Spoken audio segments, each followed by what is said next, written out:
Bum bum bum bum bum bum bum bum bum bum bum bum. The Peter Dislike Show.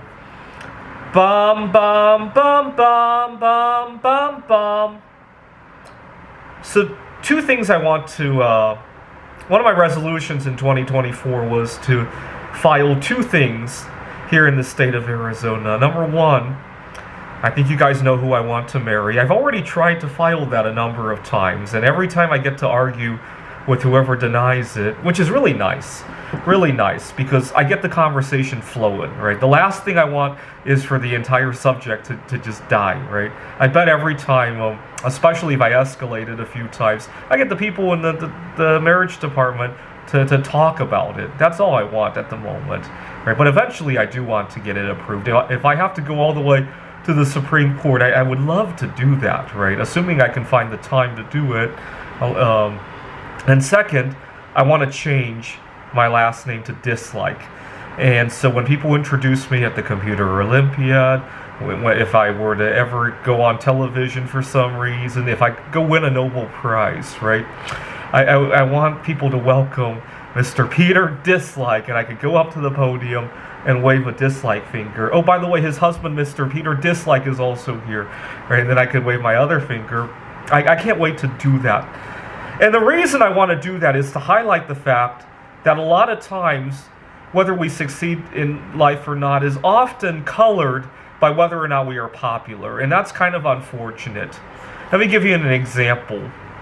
I was working at a tutoring center last year, and for the first 8-9 months I was there, I didn't get to take any time off. And meanwhile, all my colleagues, even some of them who were more junior than I was, they joined after me. They were taking time off well, the first time this happened was right after the Super Bowl. I don't watch the Super Bowl, but I dislike the traffic involved in it. It was played in Phoenix last year. I would have so much loved to have that weekend off. Right, but my colleagues, they took the weekend off because they wanted the next day to recharge themselves after staying up all night to watch the Super Bowl. I don't think anybody went to the stadium. Not the kind of demographic. Some of the students and their families maybe, but not the instructors there. And so I had to brave the traffic in there. And then not long after that, Taylor Swift was also in Phoenix, and we had a very sparse week. Now, the Taylor Swift week, I'm not a big fan of Taylor Swift. It's not like I wanted to take the time off to go to the concert. No. The only reason I wanted to take time off was because it's a very sparse week. I got 6 hours worth of appointments. And then at the end of the week, I get a direct deposit that was only 2 digits long. And that's just really insulting, right? I think there's a lot of discussion about being paid a living wage and all that. I just want to be paid with dignity, right? If I have to take an unusual assignment, I think it shouldn't be paid by the hour anymore, right? It was more insulting than anything. I would have rather not have gotten paid at all than to get paid a 2-digit number, right? Had it been a check, I probably would have just went up to the boss and tore up the check and hot cashed it, right? That's how insulted I felt about it. But every time I wanted to take a day off, I had there was a lunar eclipse, and my boss didn't think I needed the day after that off. Actually, when I told him about the lunar eclipse a month before it happened, he said, "Oh, it's so early, not a problem at all." And then the last day, he said we had a really important new student, and he scheduled me, and then he insisted that I come. And you know what I did? I stayed up to view the lunar eclipse anyway, and then I went to the office at half asleep to kind of embarrass him, because I was insulted by that. And it really highlights that he colors Taylor Swift and lunar eclipses with a different shade, right? It's just really, and football, and this year it's football and Taylor Swift kind of get combined, so I wonder how he's coloring that now, right?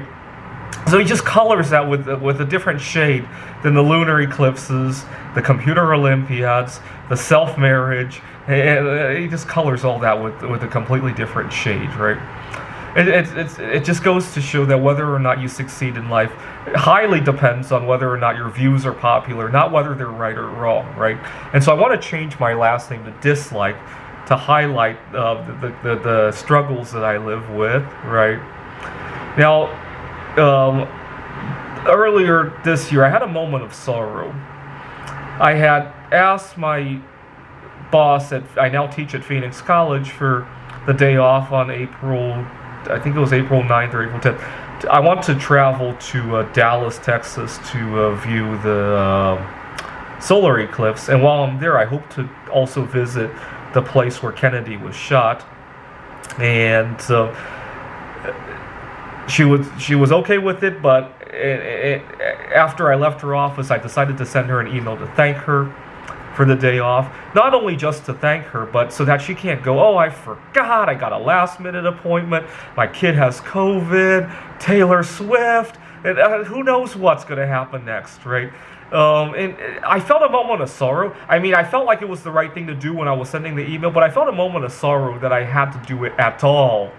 Right? It's just I wish we could live in a world where we're all one big family and we could all see eye to eye with everything, right? But unfortunately, history and experience show that I can't do that. As much as I'd love to trust my new boss, I have to trust and verify, right? I was teaching at Washington Technology University in Seattle when I ran into a big problem.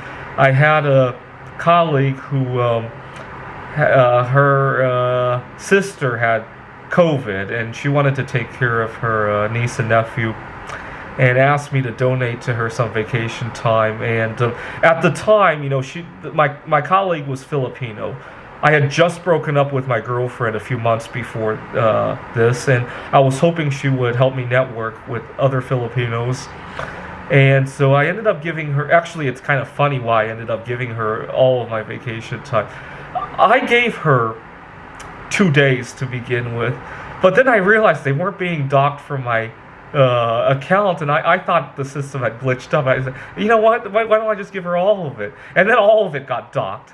I know, I was trying to game the system and it backfired, but you know what, maybe that's what God wanted.